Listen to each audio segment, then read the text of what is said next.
Bismillahirrahmanirrahim. Alhamdulillah nahmaduhu wa nasta'inuhu wa nasta'firuhu wa na'udhu billahi min shururi anfusina wa min sayyiati a'malina. Man yahdihillahu fala mudilla la wa man yudlil fala hadiya la. Wa ashhadu an la ilaha illallah wahdahu la sharika lahu wa ashhadu anna Muhammadan abduhu wa rasuluhu. Assalamu alaikum wa rahmatullahi wa barakatuhu. A warm welcome to everyone joining us today. We are excited to have you here for this live session hosted by the International Open University Student Committee of Sri Lanka. My name is Shahla, a BSc student of psychology at IOU, and I will be your host for this event. Today, we are diving into a very impactful topic: why speaking the truth still matters. And we are thrilled to have our student body of IOU and members of the public joining us. We will start off with an introduction to IOU, followed by the speech by our guest speaker, Mrs. Fathima Latiff, and end with a Q&A session. We hope you learn and benefit immensely by the end of this session, inshallah. As we are streaming live on YouTube, we encourage you to be interactive throughout the session, and please feel free to drop your thoughts and questions in the live chat box. Our members will answer your question towards the end, inshallah. All right, can we have the next slide, please? So let's get started with the introduction to IOU. The International Open University was founded by renowned Islamic scholar Dr. Bilal Phillips in 2001.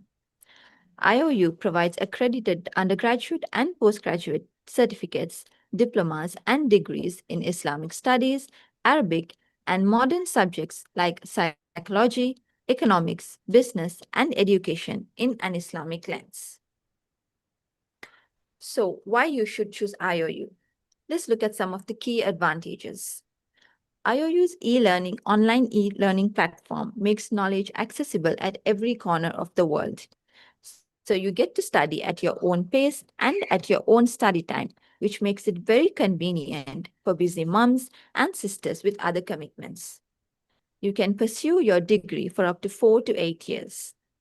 The online system also makes it very easy to learn anywhere using your laptop, tablet, or phone. Along with all these benefits, you also gain access to authentic Islamic education, as IOU offers a unique approach of combining authentic Islamic knowledge into modern subjects. IOU offers tuition-free degree programs, ensuring that financial constraints do not hinder your educational aspirations. Courses can range from little as $25,000 per term. However, the affordability by no means affects the credibility of the program. IOU is a licensed online university and has both institutional and program accreditation for its degrees and certificates. So this means you graduate with an accredited degree at an affordable fee, which is going to help you utilize your skills in good use, inshallah. And at this moment, I'd like to mention a quote by our founder, Dr. Bilal Phillips. The goal of making authentic Islamic knowledge and Islamized modern knowledge readily accessible to the world through the medium of the internet is a noble mission worthy of dedicating and sacrificing all of one's life and all of one's means. All right, now let's look at the programs offered currently at IOU. IOU offers a wide range of courses from psychology, business, and economics to Islamic studies, catering to various levels from certificate programs to master's degrees, allowing students to gain both religious and worldly knowledge in a balanced manner, enabling them to contribute meaningfully to their communities. So as you can see, these are all the subjects available, and you have a bachelor's degrees, diploma, as well as master's and PhDs in all the different subjects. And the fall 2025 admissions are now open, so you can browse through the website www.iou.edu.gm to review all the different programs and courses, and inshallah enroll into a course that feels right to you. So one of the goals of IOU is also to enable you to become a better citizen and become productive in your professional lives. So once you join IOU, you're not only strengthening your connection and relationship with Allah, but you're also learning how to upskill and find professional opportunities to grow as well. And IOU has a global community where once you enroll, you can join a diverse student body from over 200 countries.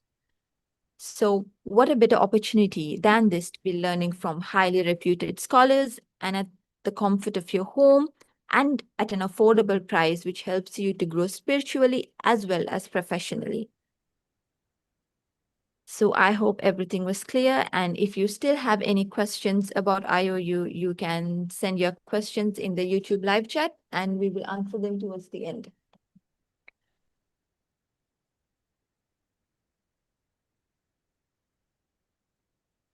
So now, without further delay, let's move on to the main event. I'm honored to introduce our distinguished guest speaker for today's session, Mrs. Fathima Latiff, who is a highly respected certified integrative psychotherapist, master hypnotherapist, and a senior lecturer with a wealth of experience in both mental health and education.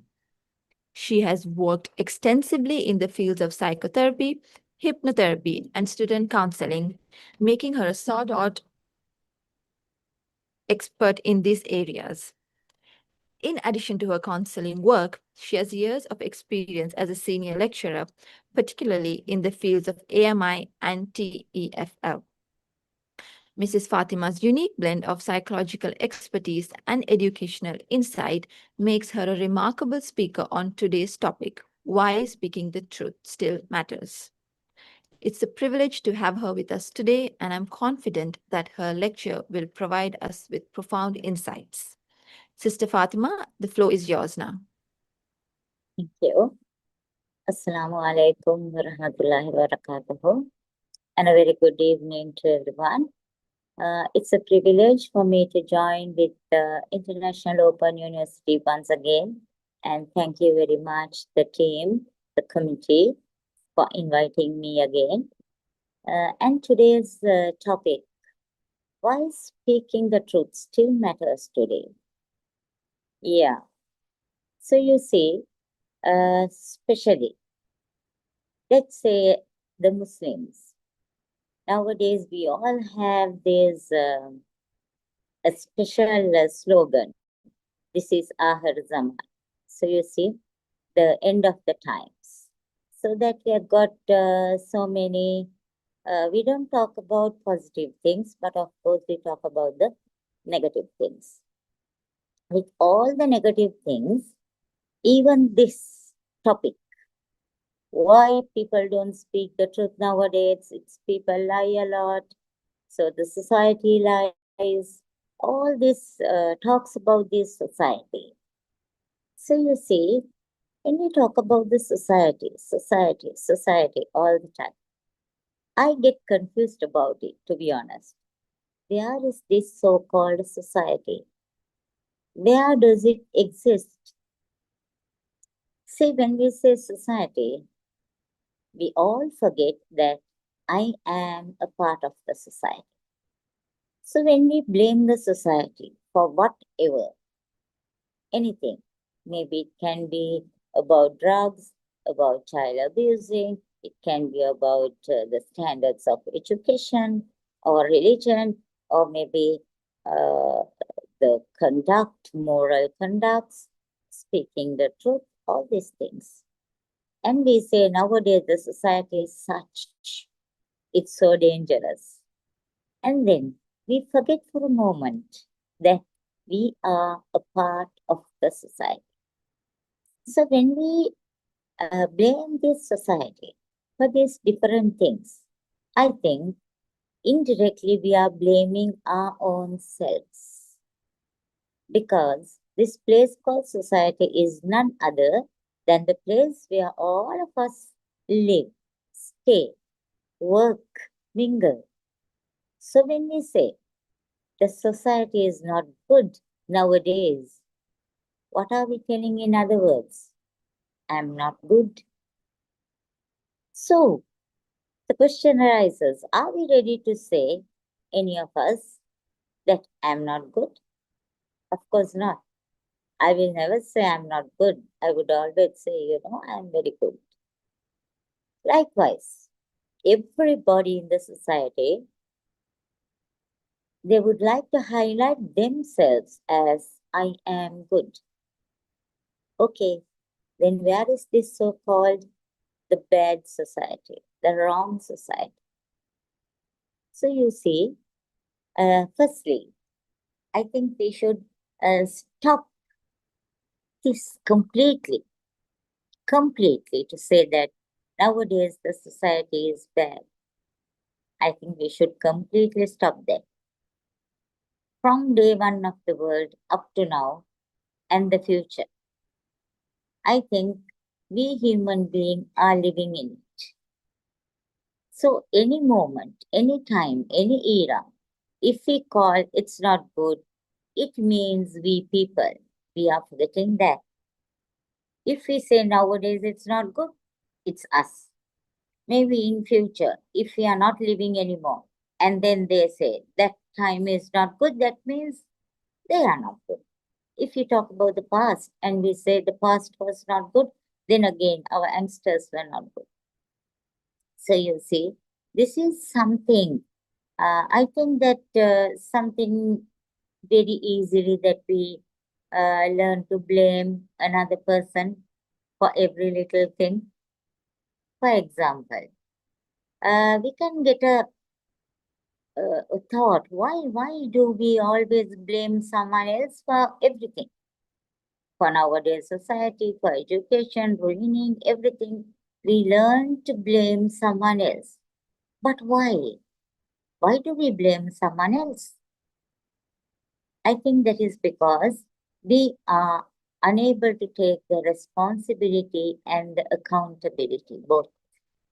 We are lacking the responsibility and the accountability. You see, this starts from the childhood. For an example, when a little baby, when the baby just starts his meals, his first feed, his first mouth, how do the mothers feed? They make all arrangements to feed this little guy, and then when he refuses this food, the first mouth which the mother puts in the mouth of the child, and the child refuses to eat that, you know what the mothers say? The first word, what do they say? Oh, my baby, you're so good. You're such a sweet child.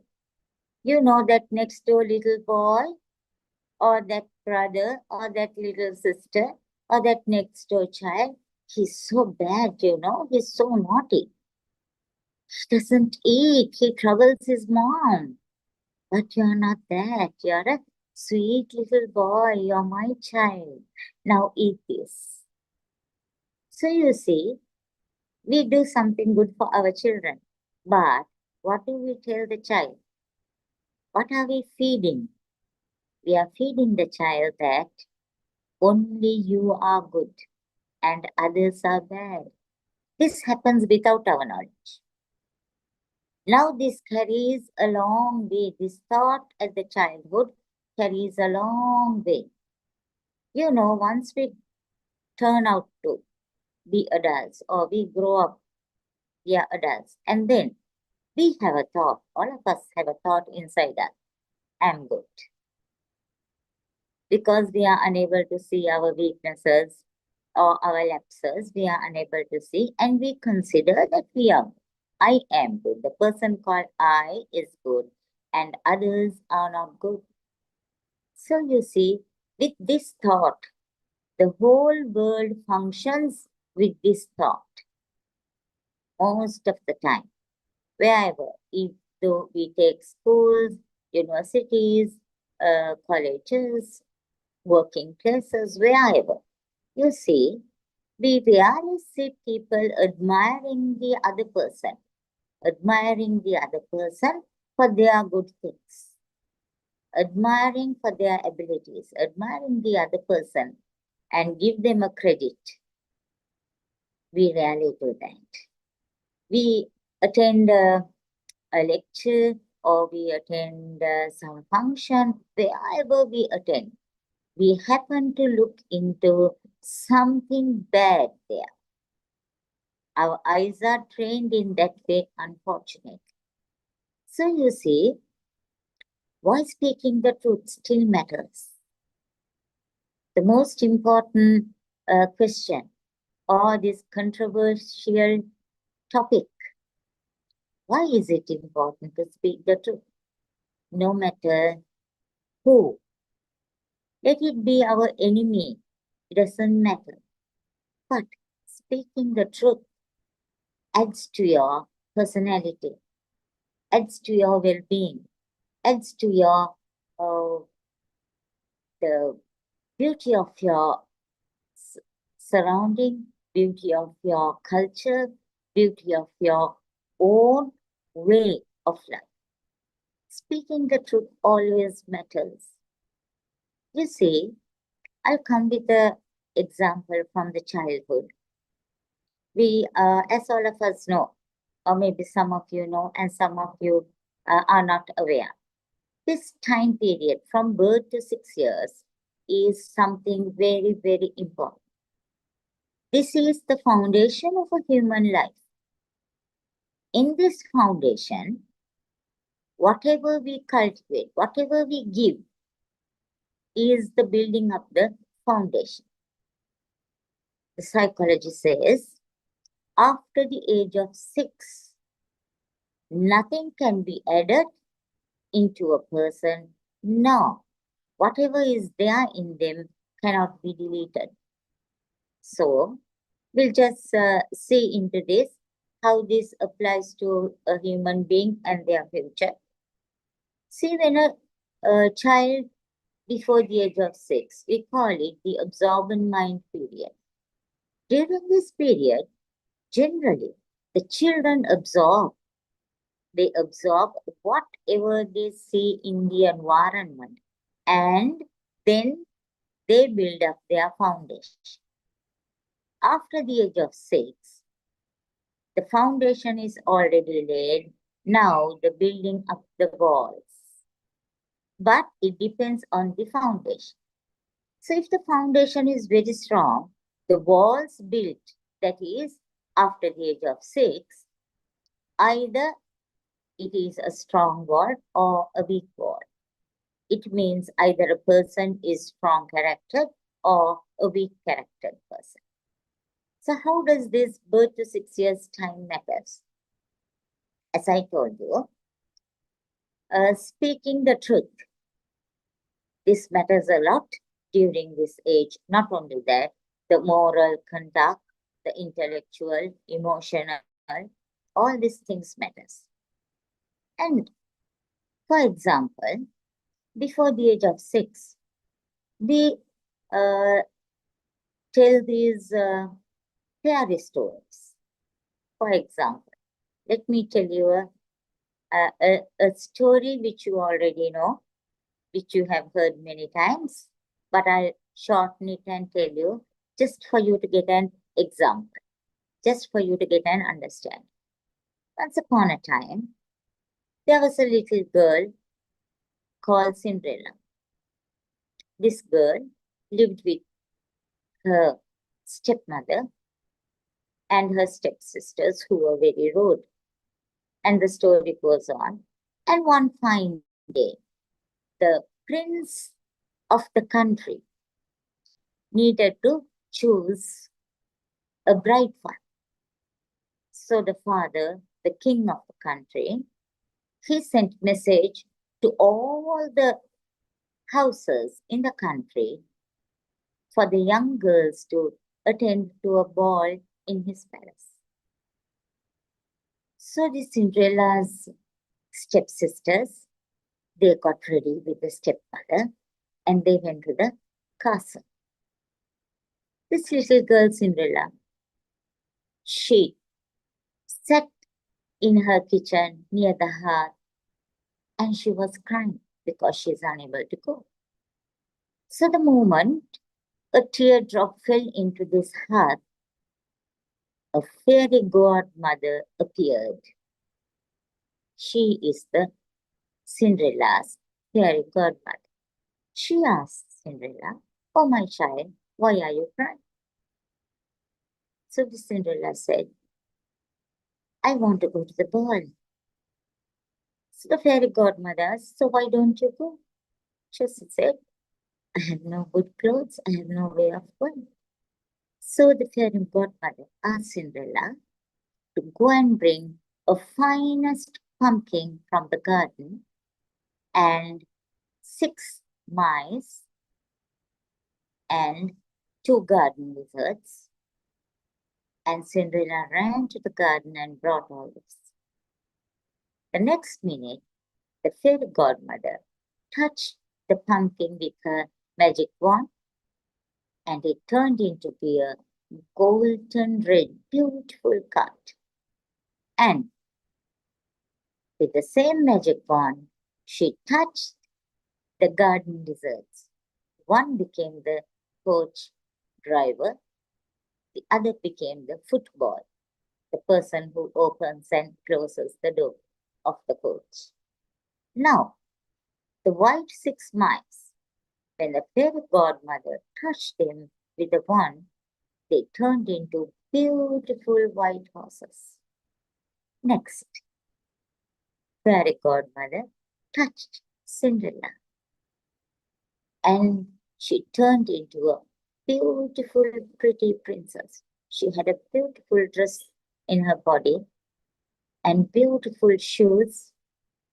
She happily got into the coach.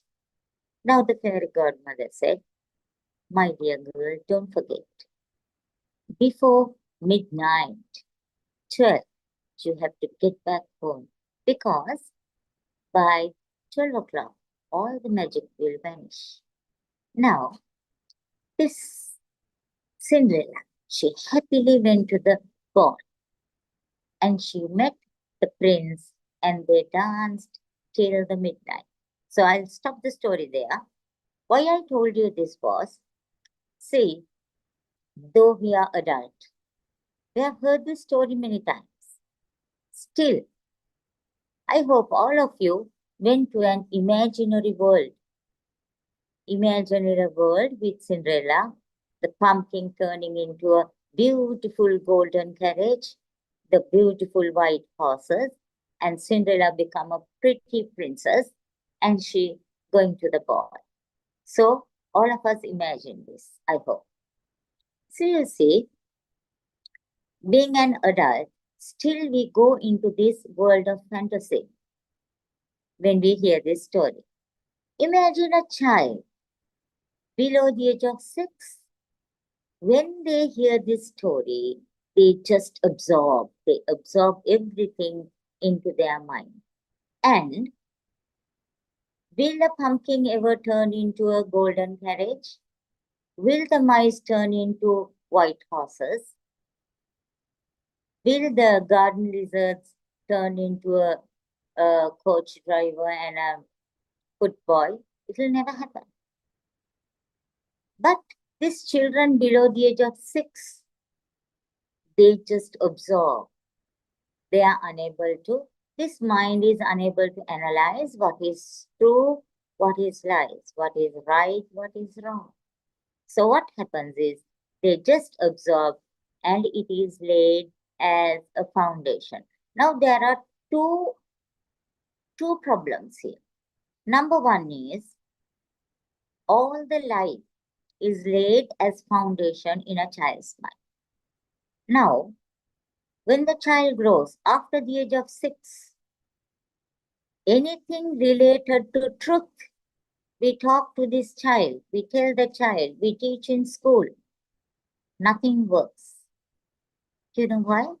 Because the basic which was laid before the age of 6 was all fantasy, was all lies. But after the age of 6, you speak anything on lies, anything which is not true, anything on fantasy, yes, they absorb. So you see, one of the reasons for these drug abusers, one of the reasons is this fantasy, one of the reasons, is this fantasy before the age of 6. Because once these boys become boys or girls, they become youngsters, and then we say, you see, these drugs have these effects, the drugs are not good. We are speaking the truth. But inside their mind, the bottom line is lies or fantasy. So this truth will not build a proper strong wall inside their mind. They would reject, in the mind, they would reject this truth. But someone else says, wow, this drugs, it will really make you like, you'll feel like it's heavenly. You use it. They will get addicted immediately. Why? Because in their mind, the basic is fantasy, not true. Anything which is not true, then the basic is that they absorb, they act upon it. Anything true will not get affected. That is one.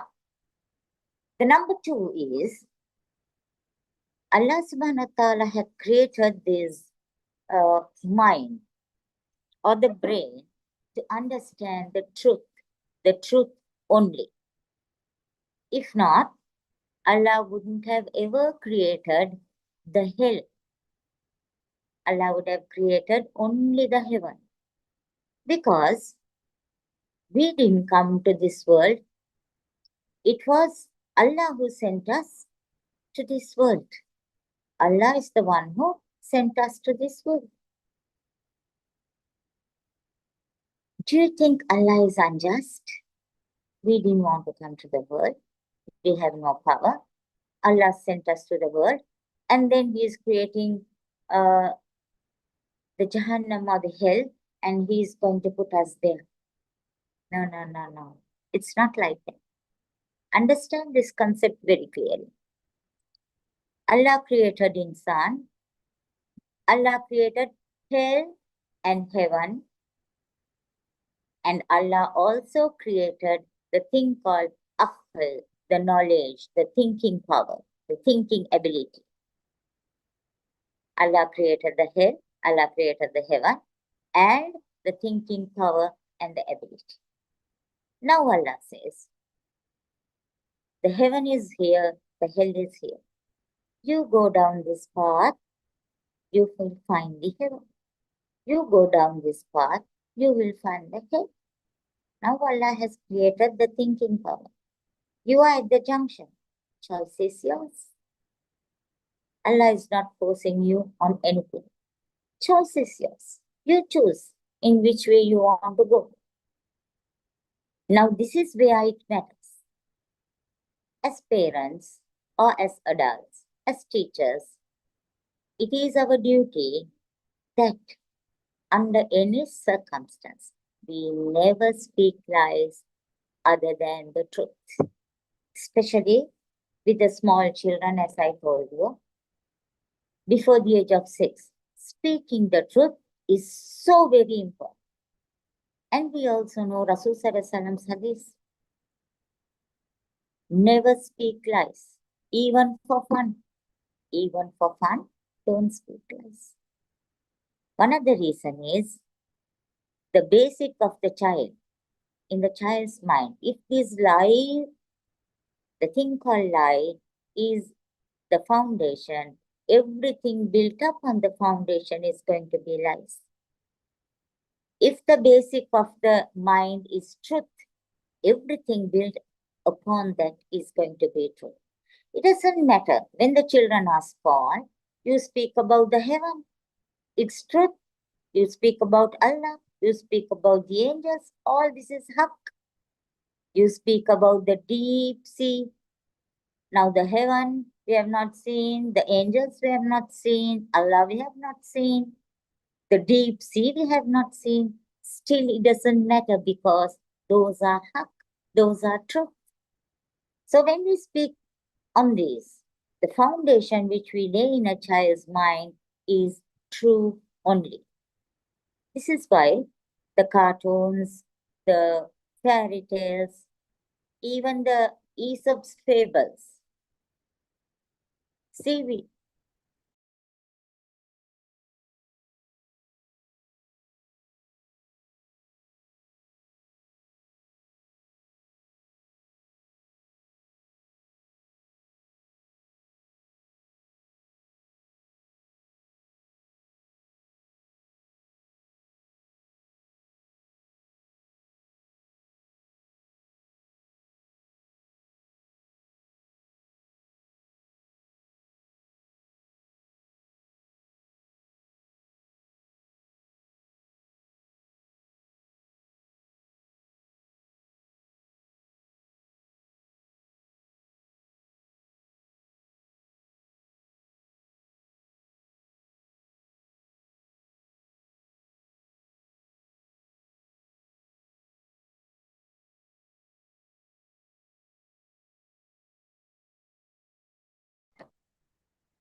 can you hear me?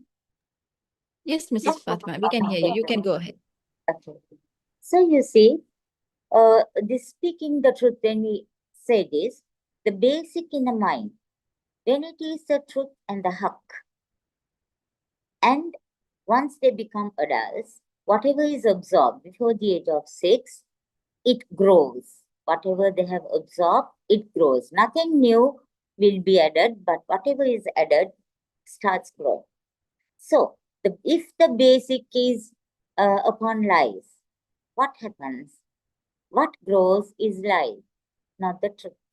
So, after the age of 6, this we would see in children that they are unable to. Why do we see nowadays many youngsters going for even adults? They just go for committing suicide when they have to face a challenge. Why do you think all these things are happening?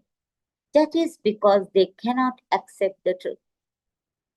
So this is why when Allah Ta'ala created the heaven and the hell, and He gave you the choice where to go, because you have the ability, you have the thinking power, the ability of thinking. Allah has already given you. This is why Allah created the hell and the heaven. So you see, uh, for a child, it is a duty, especially a duty of the parents, that they should understand that they give the child when they, from the day the child is born, from day one, that you give only the reality. See the Aesop's fables, as I mentioned before. We talk what a lion was trapped, and then the lion was sleeping, and the mouse came running, and the lion held the mouse, and the mouse said, "Oh, sir, please don't kill me. Uh, one day I might help you." And the lion left the mouse.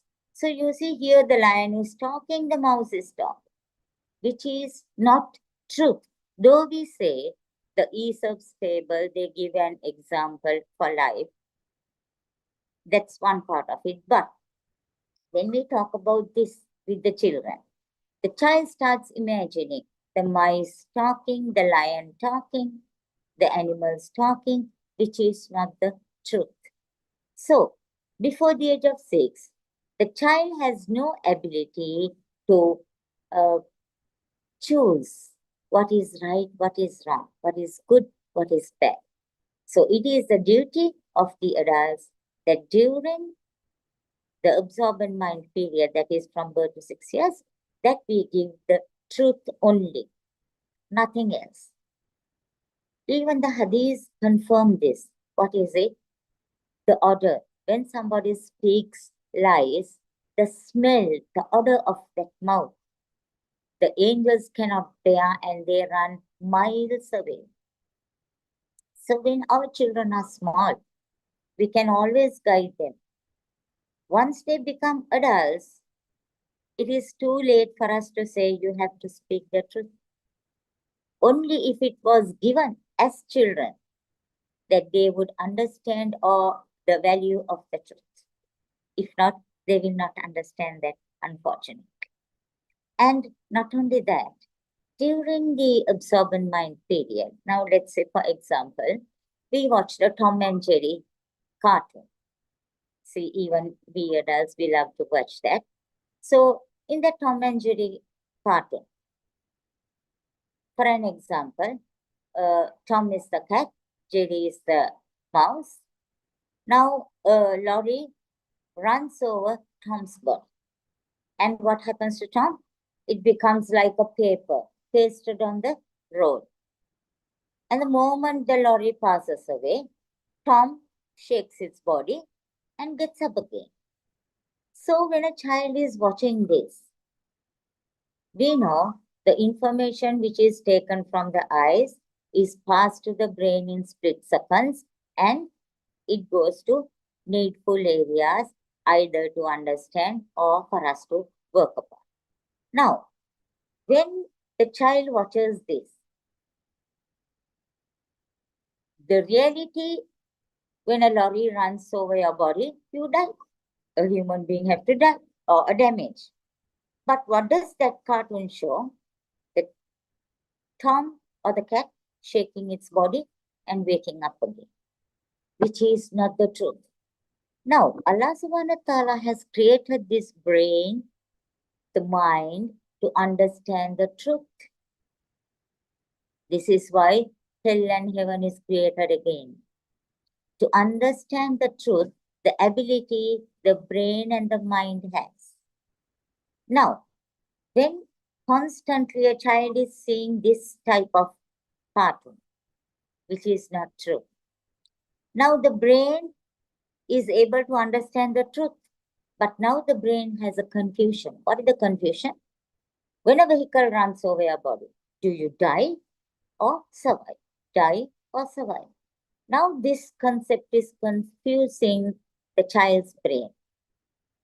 Now the child is going to school to study. The child is going to the maktab to study. Whatever the work the child is doing, it is only outside.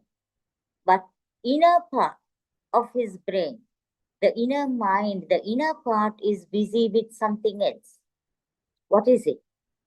When a vehicle runs on the body, do you die or survive? Die or survive? Now the brain is trying, because it understands the truth only. Whenever these confusion things come, it tries to analyze, right or wrong, right or wrong. So the child, wherever he goes, he studies, he's not concentrating. From outside, we don't see it. What we see outside is about the child has no concentration, he is boisterous, he is disturbed. These are the signs what we see from outside. So you see, this thing called truth, how important it is for a human life. To find peace of mind, to find confidence in life, to have all the good things, basically all the good things. Being truthful is very important. It is created in nature by Almighty Allah, but in between, somebody, either we adults, in a very loving way, without our knowledge, maybe we are misguiding the children, like talking to them about things which is not true, stories which is not reality, and there's cartoons which is not true. By showing all this, maybe without our knowledge, we are putting them in a wrong path. You see, this is Rasul Sallallahu Alaihi Wasallam's hadith. What is it? The mother of evil. What is the mother of evil? Is speaking lies. Mother of evil is speaking lies, because lie can destroy everything in life. You see, a person who lies, nobody takes their word. There is no, when people speak, we have this thing called law of attraction. Law of attraction. This is nature. People with truthful mind, which speak with truth, people like that, they get attracted by others. and people don't reject them. But people who talk lies, who are not truthful, without their knowledge, even they don't know, people reject them. Reject from the mind, reject from the heart, so that bond, that connection, all these things goes away. So speaking truth, it's not just something verbal or we just say. It is a very deep thing. That is the basic of human life. That is something which is very, very important. Without being truthful, nothing works. I think my time is up. I'll just end this my speech session with a quoting of Rasul Sallallahu Alaihi Wasallam. Rasul Sallallahu Alaihi Wasallam forbids anyone to speak lies even for fun. Because when your tongue gets used to lies, it doesn't mind. When your tongue doesn't speak lies, it will reject lies. It will speak only truth. So it also mentioned in one of the hadiths, when a person speaks truth, the people who speak lies, their throat gets stuck. People who speak lies, their throat gets stuck in front of people who speak the truth. So you see how much power this thing called truth has in life. And that's the law of nature, being truthful.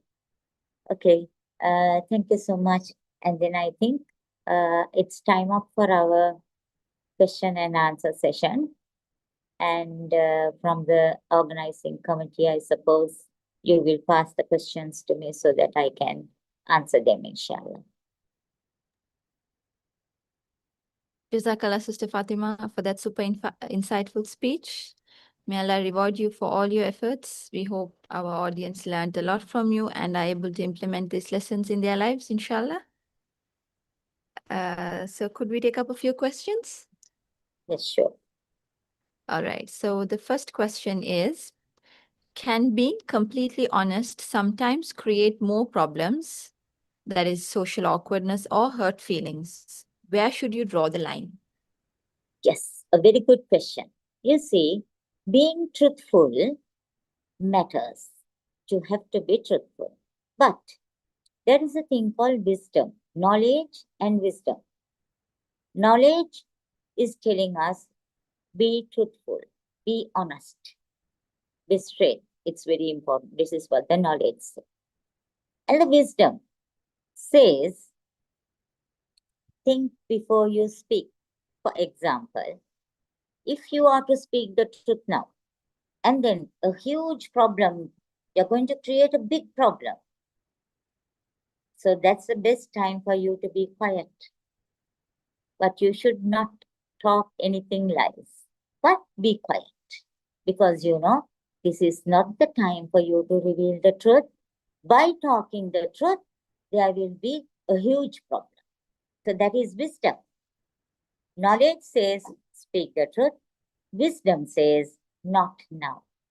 So this is where the knowledge and the wisdom matters in life. I hope you understood that. Yes, Sister Jazakallah. All right. Next question is, how does admitting my mistakes rather than hiding them impact my self-esteem?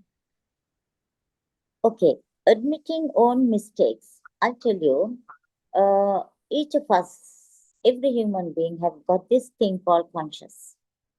Whenever we do something against our conscious or which is not good, which is not right, it will disturb us. It will definitely disturb us. That disturbance means you feel heavy in the heart, you're not feeling relaxed. Then you're not doing something right or you're not being truthful, a feel of guilt. So at this moment, you need not tell everybody, now look, I told this lie, so now that I am feeling so guilty about it. No, no need. You know, even Allah subhanahu wa ta'ala, He says in the Qiyamah, He would speak certain secrets with people, that our mistakes, Allah knows. He speaks, tell that's in secret, and he says, I covered it in dunya, and today also again I'm going to cover it for you. So when Allah subhanahu wa ta'ala itself says that, it doesn't matter that we don't expose ourselves. But the moment I understand this my way, either my way of living, either my way of speaking, or my approach is not good, is not proper, I needn't tell the world. Let me seek forgiveness from Allah and also seek guidance from Allah and get rid of it. Every time you get rid of your wrong things, wrong conducts, wrong things, you have to understand that is, you will feel disturbed when you do. It doesn't matter. Maybe in another person's perspective, it is wrong, but for you, it is right. So you can go ahead with that. There's no problem in that. If the problem is when you feel guilty, when you feel disturbed, when you feel it's not right, my Lord won't be happy with this. So that means what you're doing is not correct. So then you can very privately get rid of it. It's just between you and Almighty Allah only. Allah would safeguard you, your self-respect.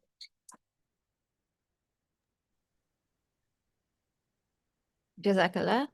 So our next question is, do you think admitting the truth to someone, whether it's yourself or another, can lead to psychological relief or healing?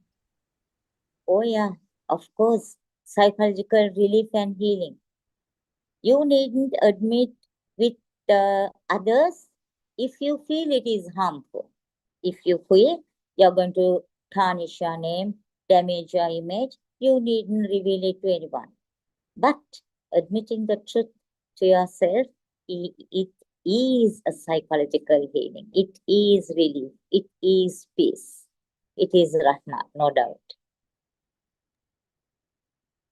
All right. So our next question is, what does honesty mean to you? Pardon me, dear, I didn't get it. Yes. What does honesty mean to you? Honesty. Okay. Honesty in the sense, something which we feel inside. For example, being a lady, being a woman, going out around 12:30 midnight all alone in an unknown wheeler. Maybe from outside, people who look uh, may not approve of it, or that lady might face a lot of different issues that people talk about her, why she's going at the middle of the night. But let's say that lady's little child is admitted in the hospital. She has to go immediately, and there's no one at home, no mail for her to take. She has to go. So that's between her child, her life, and her Rabb. She needn't give any, she needn't clarify herself to the world. Honesty, what I say is, for your conscience, if you feel you are correct, you are not wrong. For yourself, if you feel, go ahead. The best way how you can conduct yourself is every time you want to do something, consider one thing. Will Almighty Allah be happy with this or no?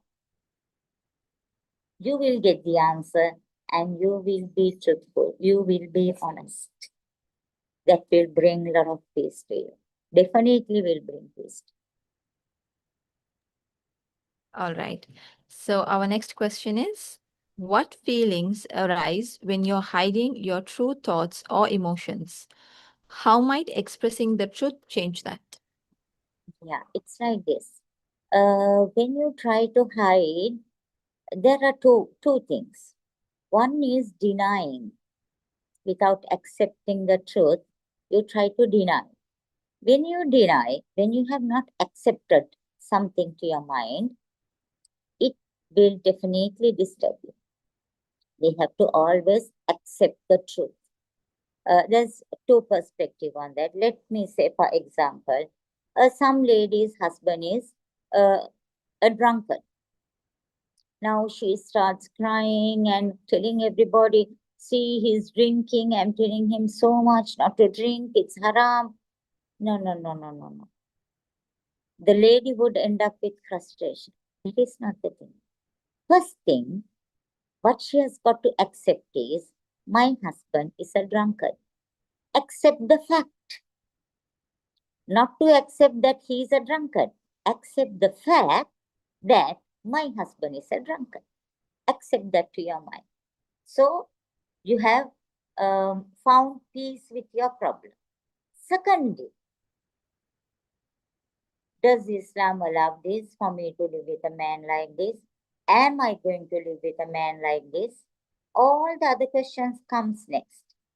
If I am going to separate from this man, then you consider on things how you want to separate. The next question, no, I want to live with this man, fine. Find ways how you can live with this man. But first thing is, accept the fact. He is a drunkard. Then comes the second question. So all the time, when there is these issues, first accept the truth. Maybe sometimes it's hard. We must not, how we deny is, we ask the question why. Why it's happening to me? Why it is happening? Why people are doing like this? One thing, dear, remember, always remember, Allah is your Lord.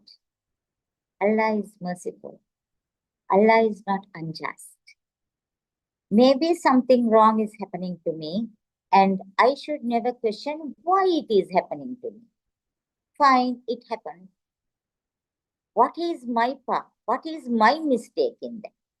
What have I got to correct? That is number one. If I have nothing to do with that, and then I had to face this situation, okay, Alhamdulillah, this did not happen without Allah's knowledge. Definitely Allah is going to reward me for this. Definitely Allah is going to bless me for this. So that is the truth, right? That is the haq. Because Allah subhanahu wa ta'ala says very clearly, for my insan, even if it is a pain of a pricking of a tiny thorn, even for that, I reward my insan. Maybe Allah will forgive our sins. Maybe Allah will, remove some mishap from our life, which we don't know, which is going to happen. Definitely something good is going to happen for us. So always accept the truth. You will find this. All right. So we have our final question. So let's say someone you trust spread rumors about you. How does discovering the dishonesty affect your trust in that person and your feelings overall? Okay. Somebody is tarnishing our name, or like they are spreading something lies about us. Fine. Get back to Aisha radiallahu anha. People tarnished her name, being Rasul sallallahu alaihi wasallam's prophet. What did she say? She said there was a time where Rasul sallallahu alaihi wasallam itself, he himself asked her, "Oh Aisha, if you had done the mistake, it's okay. You tell me the truth." But what did Aisha radiallahu anha do? My Rabb will clear me. This is all, my dear. Let anybody talk anything about us. Always remember, truth is truth, no matter. Even if it is the Qiyamah, truth is truth. Lie is a lie. Just because the ending of the world is nearing, truth doesn't become a lie and lie doesn't become a truth. Always with truth lies the peace and victory. And Allah says, I am with the honest. I am with the person who speaks the truth. No matter you speak the truth and the whole world comes against you, no problem. Because Allah is standing with you and you have won the dunya and akhirah. Just to please the world, you speak the lie. The whole world accepts you. But Allah is not with you. You are lost in dunya and akhirah. That's all. So always trust in Allah. Trust in Allah subhanahu wa ta'ala, His love, His mercy. He told us to be truthful, so we are just going to be truthful only, no matter what. We will see the victory and we will find the peace as well. All right, Jazakallah, sister. There's some beautiful answers we got from you. All right, so next up, do we have any questions about IOU?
All right. Since we do not have any questions, we can wind up. And before we do that, we would like to let you know that we have another event coming up next Saturday on the topic of mental health, inshallah, on the 13th of September at 5 p.m. Sri Lankan time, which will also be live streamed on YouTube. So you're most welcome to join us for this event as well. All right, then. So, Alhamdulillah, we are done with our session. And on behalf of the IOU Student Committee of Sri Lanka, I want to sincerely thank Sister Fatima for taking her time and sharing her words of wisdom with us today. We look forward to seeing you at our future events as well, inshallah. And thank you all for attending and making this event a success. Special mention to our IOU student body from Sri Lanka for organizing this event. And if you have any more queries regarding IOU and the programs offered or anything, please feel free to reach out to any of the contact details shown here. And with that, we will wind up. Subhanakallahumma wa bihamdika ashhadu an la ilaha illa anta astaghfiruka wa atubu ilayk.